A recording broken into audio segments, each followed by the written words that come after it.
जुले और नमस्कार सभी को। आज 7 अप्रैल को यहाँ पर लोगों ने बहुत ही शांति से अनशन रखा और यहाँ बर्फ़बारी भी हो रही थी।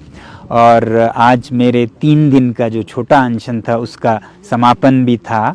मगर जो आज का मार्च था, पश्मीना मार्च, वो आप लोगों में पता होगा कि हमने कल रद्द कर दिया था। और वजह ये थी कि इस मार्च के विरोध में सरकार ने बहुत ही अत्यधिक प्रतिक्रिया की, जिसमें कि सारे सड़कों पर पुलिस और अर्धसैनिक दस्ते लगा देना, स्मोक ग्रेनेड्स वगैरह वगैरह, और फिर इंटरनेट का काटना, और फिर दफ़ा 144 का लगाना।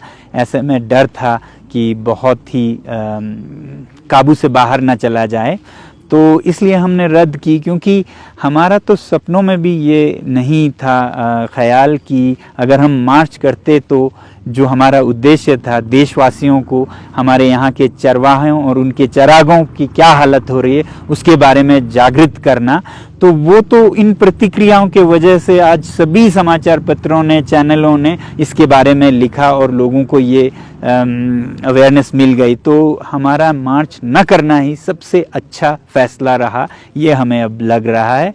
और यहाँ पर उसके बदले में बहुत ही शांतिपूर्ण अनशन हुआ और ये चलता रहेगा अनशन लगभग 2 महीनों तक।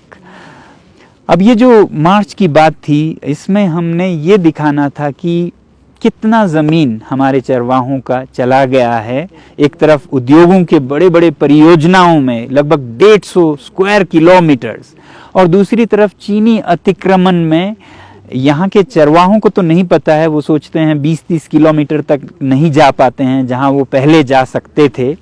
मगर सुब्रमण्यम स्वामी जी कहते हैं कि 4056 स्क्वायर किलोमीटर खो दिया है भारत ने इस संघर्ष में। ऐसे ही हमारे कुछ चरवाहे भाई बहन जो उन गांवों से हैं जहां पर ये सब प्रत्यक्ष हुआ, उनके अनुसार, उनके आंखों देखी एक पढ़े लिखे चरवाहे डाडुल जी ने इस तरह से कहा है। I am standing around 80 kilometers away from the actual border, and Changlung Kongma, Changlung Yokma, Alpha 3, these are the valleys which is known for Tibetan antelope and bosmotus. And if these valleys are still with us, why we as an Indian cannot go there anymore? तो इन चरवाहों के साथ नाइंसाफ़ी, अन्याय तो हुआ है, इनके बहुत बड़े चरागे चले गए हैं, दूसरी तरफ भारत की ज़मीन चली गई है। और ऐसा नहीं है कि हमारे सैनिक जवाब देने के लिए सक्षम नहीं थे। मैं तो कहूँगा हमारे सैनिक सदा से मुंह तोड़ जवाब देने के लिए सक्षम थे और सक्षम हैं, मगर उनकी मजबूरी ये हुई कि हमारी सरकार, हमारे नेताओं ने कुछ भी नहीं हुआ है, कोई नहीं आया है, 1 इंच भी नहीं गया है, जब ऐसे बयान दिए तो फिर सेना के हाथ बंद गए। वो करें तो कैसे कोई कार्रवाई करे जब कुछ हुआ ही नहीं है। तो ये बदकिस्मती थी हमारी कि इस तरह से हमारी बहुत सारी ज़मीन चला गया। इन चरवाहों की तो रोज़ी रोटी या इनका पेशा लगभग ख़त्म होने को आया है, क्योंकि दूसरी तरफ उद्योगों में इतना चला गया। तो ये सब हम आपको वहाँ पर प्रत्यक्ष दिखाना चाहते थे, मगर वो तो नहीं हुआ। मगर जो भी हो, इसकी जानकारी पूरे देशवासियों में फैल गई है, इसका हमें खुशी भी है। और खुशी इसलिए है कि आगे से हम ऐसा न करें, आगे से भारत की 1 इंच भी सच में कहीं ना जाए। ये भारत अखंड रहें और इसकी सीमाएं बहुत ही सुदृढ़ रहें, ऐसी हमारी आशा है। और इन सब बातों के लिए हमें आवाज़ उठानी होगी कि हम सत्य पर चलें, चाहे वो सीमा की बात हो या चाहे लद्दाख के साथ जो वादे किए उनकी बात हो या कितने ही और बातें हों। हमारे नेता, हमारे देशवासी, हर नागरिक सच्चाई पर चलने वाले चरित्रवान लोग बने, तभी ये देश प्रगति करेगा, तभी ये देश विकसित देश बनेगा, तभी ये देश विश्व गुरु बनेगा। आज इतना ही। जय हिंद, धन्यवाद।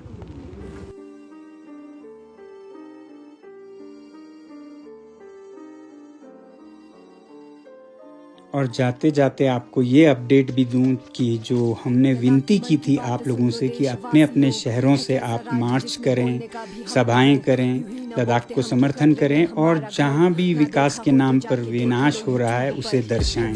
तो खबरें आ रही हैं हमें दिल्ली से, जहां विद्यार्थियों ने मार्च की, वैसे ही पंजाब पटियाला से, और गुजरात में अहमदाबाद से, अरुणाचल प्रदेश से, नागपुर, चंडीगढ़, हैदराबाद से, पुणे से, कोलकाता से, नर्मदा वैली से, इंदौर से, देहरादून, और ऐसी खबरें लगातार आती जा रही हैं।